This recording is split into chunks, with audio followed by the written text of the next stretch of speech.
ప్రభు యొక్క ఘనమైన నామాన్ని బట్టి ప్రతి ఒక్కరికి వందనాలు చెల్లిస్తూ ఉన్నాను.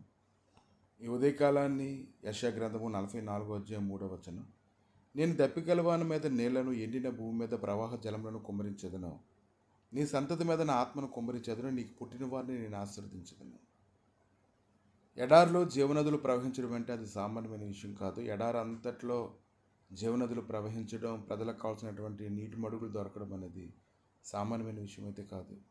ప్రభు అయితే ఎంతో కృపను అనుగ్రహించి సమాధానం దయచేసి ఆయన నీతితోనూ, ఆయన మహిమతోనూ, ఆయన బలంతోనూ మనల్ని నింపి ఆయన నడిపిస్తున్నటువంటి విధానాన్ని మనం జ్ఞాపకం చేసుకున్నట్లయితే ఆయనకి ఎంతగానో మనం రుణపడిన వారుగా ఉన్నాం. ఎందుకంటే దయగలిగినటువంటి మాటలు లోకసువార్త 4:22 ఆయన నోటి నుండి వచ్చేటువంటి దయగలిగిన మాటలకు వారందరూ ఆశ్చర్యపడినటువంటి మాటను ధ్యానిస్తూ ఉన్నప్పుడు ఎదుటి వాళ్ళని గౌరవించి వాళ్ళ ఆలోచన తలంపులు మనం ఎరిగి వారి మనసును నొప్పించకుండా వారి క్షేమం కలుగునట్లుగా ప్రకటించడం అనేది సామాన్యమైన విషయం అయితే కాదు.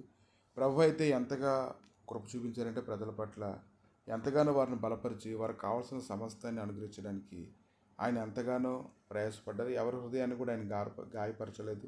ఎవరి హృదయాల్లో కూడా ఆయన కీడు కలిగేలాగా మాట్లాడలేదు. కానీ అందరికీ క్షేమాభివృద్ధి కలిగినట్లుగా ఆయన ఎంతో గొప్ప కృపని ఇవ్వడాన్ని మనం చూస్తూ ఉన్నాము. కనుక ఆయన ఎంతగానో ప్రజలందరినీ ఎంతగానో ప్రేమించారు. ఆయన ప్రేమించి ఆయన ఎంతో సమాధానం కలుగజేశారు. మార్కు సువార్త 6:32 కాగా వారు ధోని ఎక్కి అరణ్య ప్రదేశంలోకి ఏకాంతంగా వెళ్ళిరి. వారు వెళ్ళుచుండగా జనులు చూచి అనేకులు ఆయనను గుర్తెరిగి సకల పట్టణం నుండి అక్కడికి కాలినడకను పరిగెత్తి వారికంటే ముందుగా వచ్చిరి. కనుక యేసు వచ్చి ఆ గొప్ప జనసమూహంను చూచి వారు కాపరి లేని గొర్రెల వల్ల ఉన్నందున వారి మీద కనికరపడి వారికి అనేక సంగతులను బోధింపసాగిన. ఆయన కనికరం ఎంత గొప్పదో చూడండి. ప్రతి ఒక్కరు కూడా అవసరతను ఎరిగారు. వారి యొక్క బలహీనతలను బట్టి ఆయన మాట్లాడలేదు. కానీ వారి అవసరతను ఎరిగి వారితో మాట్లాడడాన్ని మనం చూస్తూ ఉన్నాము. 1 పేతురు 2:21 నుంచి కొన్ని వచనాలు చూసినప్పుడు ఇందుకు మీరు పిలువబడితే క్రీస్తు కూడా మీ కొరకు బాధపడి మీరు తన అడుగుజాడలేదు నడుచుకున్నట్లు మీకు మాదిరి ఉంచిపోయిన. ఆయన పాపం చేయలేదు. ఆయన నోటిన ఏ కపటము కనబడలేదు. ఆయన దూషింపబడి బదులు దూషింపలేదు. ఆయన శ్రమ పెట్టబడి బెదిరింపక న్యాయంగా తీర్పు తీర్చి దేవునికి తను అప్పగించుకున్నాను.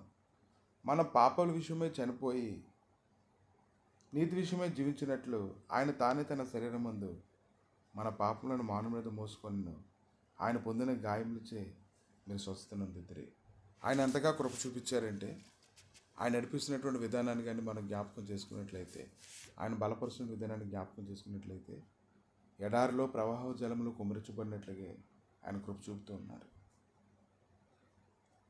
మార్కు సువార్త 9:34 ఆయన ఇంట ఉన్నప్పుడు మార్గమున మీరు ఒకరితో ఒకరు దేని గుర్తు వాదించుంటున్నారని వారిని అడగగా వారు ఊరకుండిరి. అప్పుడు ఆయన కూర్చుండి 12 మందిని పిలిచి ఎవడైనా మొదటవాడై ఉండగోరిన ఎడ్ల వారందరిలో కడపటివాడును అందరికీ పరిచారకుని ఉండవాలని చెప్పి ఒక చిన్న బిడ్డను తీసుకొని వారి మధ్య నిలవబెట్టి వారిని ఎత్తి కౌగిలించుకొని ఇలాంటి చిన్న బిడ్డలో ఒకరిని నా పేరిట చేర్చుకునేవాడు నన్ను చేర్చుకునేవాడు నన్ను కాక నన్ను పంపిన వారిని చేర్చుకునే వారితో చెప్పాను.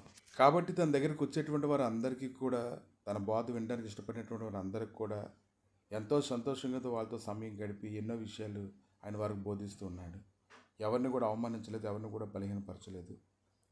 ఇంకా గలతీయులకు రాసినటువంటి పత్రిక 6:1 చూసినప్పుడు సహోదరులారా, ఒకడు ఏ తప్పిదంలోనైనా చిక్కుకుని ఎట్లా ఆత్మ సంబంధులైన మీలో ప్రతివాడు తాను శోధింపబడునేమో అని తన విషయమై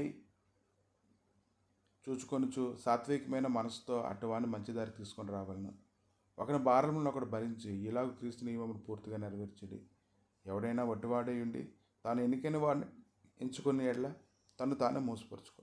ప్రతివాడును తాను చేయి పనిని పరీక్షించి చూచుకొనవలను. అప్పుడు ఇతరులను బట్టి కాక తనను బట్టి అతనికి అతిశయం కలుగును.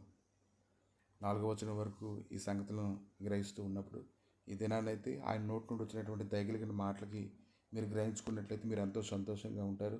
ఎడారిలో జీవనదులు ప్రవహిస్తే ఎలాగైతే ఉంటుందో యెషయా గ్రంథం 44:3 రీతిగా నేను దప్పిగలను అనుమతి నేలను ఎండిన భూమి మీద ప్రవాహ జలములను కుమ్మరించదను. నీ సంతతి మీద నా ఆత్మను కుమ్మరించదను. నీకు పుట్టిన వారిని ఆశీర్వదించదను. అటువంటి గొప్ప మహిమ కలిగిన సన్నిధి, కృప కలిగిన సన్నిధి దేవుడు నీకు తోడుగా ఉంచి అన్ని విషయంలో బలపరిచి కృప చూపించి సమాధానం అనిపించి మహిమతో నేను నడిపించి బలపరచును గాక. ఆమేన్.